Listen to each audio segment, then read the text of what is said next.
পটুয়াখালীর বাউফলে চাঞ্চল্যকর এক হত্যাকাণ্ডের রহস্য উদ্ঘাটন করেছে পুলিশ। মেয়ের প্রেমের সম্পর্ক পরিবার মেনে না নেওয়ায় খুন হয় উর্মি নামে এক তরুণী।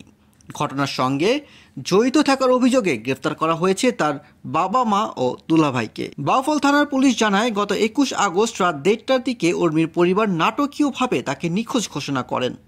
দুদিন পর 23 আগস্ট শনিবার সকাল 8টায় পাশের কুম্ভখালী খাল থেকে উদ্ধার করা হয় উর্মির মরদেহ।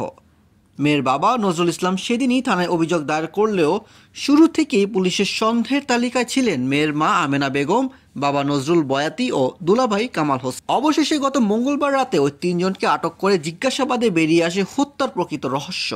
বুধবার সকালে আদালতের মাধ্যমে তাদের জেল হাজতে পাঠানো হয়েছে। পুলিশ সূত্রে জানা যায়, মা বাবা ও দুলাভাই মিলে উর্মিকে প্রথমে ব্যাপক মারধর করে এবং পরে রাত 1:30টার দিকে গলায় পেঁচিয়ে হত্যা করে পাশের খালে ফেলে দেয়। বাউফল থানার অফিসার ইনচার্জ আখতারুজ্জামান সরকার বলেন, ঘটনার পর থেকেই আমরা তাদের সন্দেহের তালিকায় রেখেছিলাম। প্রাথমিক জিজ্ঞাসাবাদে তারা হত্যার দায় স্বীকার করেছেন।